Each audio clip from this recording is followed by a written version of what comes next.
The neon sign outside the diner flickered against the dark U.S. highway, glowing red and blue like it was tired of staying awake.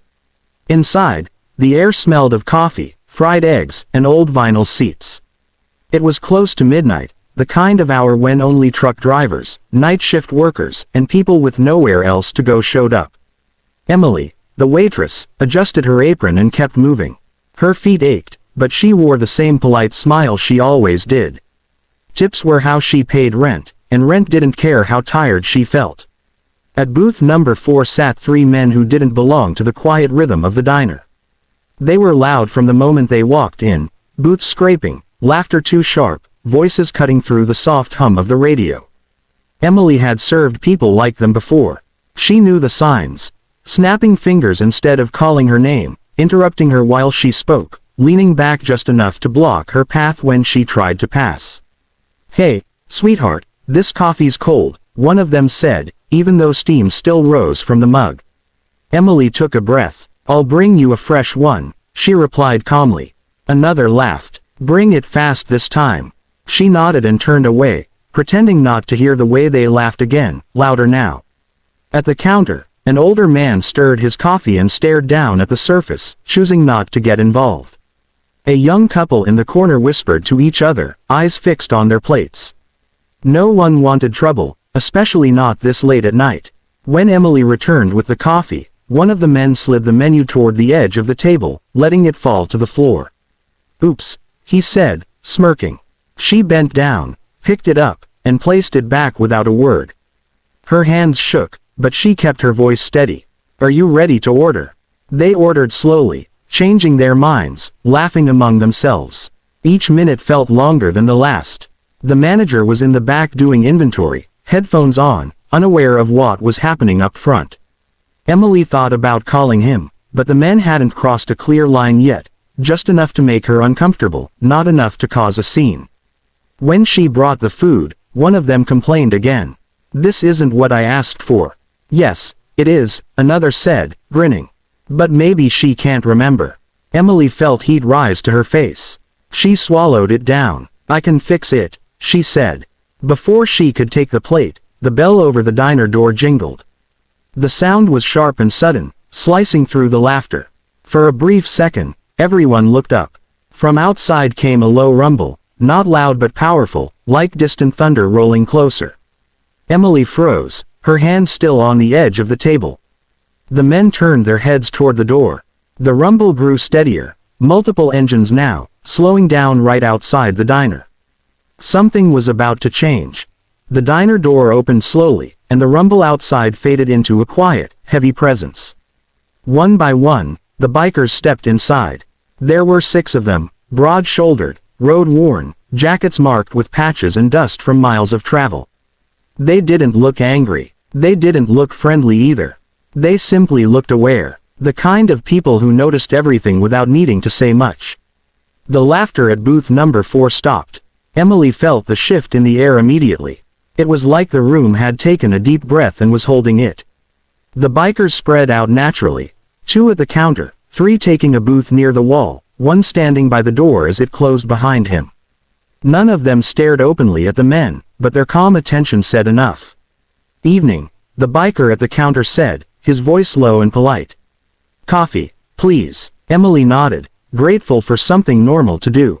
She poured the coffee with steady hands now, surprised to find her shaking had stopped.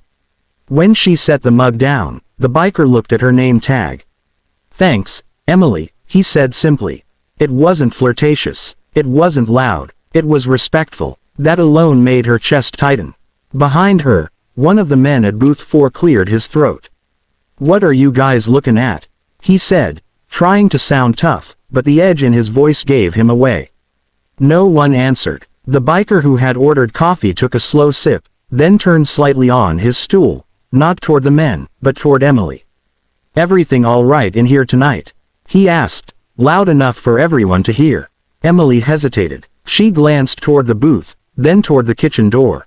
Years of keeping the peace told her to say yes, to keep things moving. But something about the quiet strength in the room made it hard to lie. Before she could answer, one of the men scoffed. "She's fine. Just can't do her job right." The biker set his mug down gently. "Didn't ask you," he said, still calm. That was all it took. The men shifted in their seats, suddenly aware of how small their booth felt. One of them laughed nervously and waved a hand. "We're just joking around." "Then pay your bill and head out," another biker said from the booth near the wall. His voice wasn't raised. It didn't need to be. Silence stretched. Forks clinked softly from another table. The radio hummed. One by one, the men reached for their wallets. Chairs scraped back. No insults this time. No laughter. They avoided eye contact as they dropped cash on the table and walked quickly toward the door. The bell jingled again as it closed behind them, followed by the sound of hurried footsteps fading into the night. Only then did the diner relax. Emily let out a breath she hadn't realized she was holding. The manager rushed out from the back, confused, but the bikers were already sipping coffee, acting like nothing unusual had happened. When they finished, one of them left a folded bill on the counter, far more than the cost of coffee. "Have a good night," he said. As the engine started outside and disappeared down the highway, Emily stood a little straighter. The diner felt warm again. Not because someone had scared the trouble away, but because someone had chosen to stand quietly on the right side. The diner didn't return to normal right away. For a few minutes after the bikers left, the air still carried the echo of engines and unspoken tension. Emily wiped the counter slowly, letting her thoughts settle. Her manager apologized again and again, promising to be more alert next time, but she only nodded. What mattered had already happened. The night had turned, and she felt different, lighter, steadier. As the hours passed, more customers came and went. A truck driver left a generous tip. The older man at the counter finally looked up and offered a quiet smile. "You handled yourself well," he said before leaving. Emily thanked him, surprised at how much those simple words meant. Near closing time, she found the folded bill the biker had left tucked beneath the napkin. It was more than money. It felt like a message. Not pity, not charity, just acknowledgement. She slipped it into her pocket, deciding she'd use it for something practical. Gas, groceries, maybe a small treat she usually talked herself out of. When her shift ended, Emily stepped outside. The neon sign buzzed overhead, and the highway stretched endlessly in both directions. She paused, breathing in the cool night air. For so long, she had believed that being polite meant staying quiet, that strength meant enduring. Tonight had shown her something else. Strength could be calm, collective, and kind. The next evening, word had already spread. A couple of regulars asked if she was okay. One woman squeezed her hand and said she was glad she'd stayed. Emily smiled, feeling seen in a way she hadn't before. She also noticed something new, how she stood straighter, how her voice didn't soften when it didn't need to. A few nights later, the diner door jingled again around the same late hour. Emily's heart jumped, but this time it wasn't fear. The bikers were back. Just passing through, they said. They took a booth, ordered pie and coffee, and talked quietly among themselves. No drama, no speeches. When Emily brought the check, one of them smiled. "Good to see you again." "Good to see you too," she replied, and meant it. After they left, the diner felt safer, not because they were there, but because of what they represented. Respect had a way of lingering. Even the loudest customers seemed to mind their manners now, as if the walls themselves remembered. Weeks later, Emily trained a new waitress on the night shift. When the young woman asked how to handle difficult customers, Emily thought for a moment.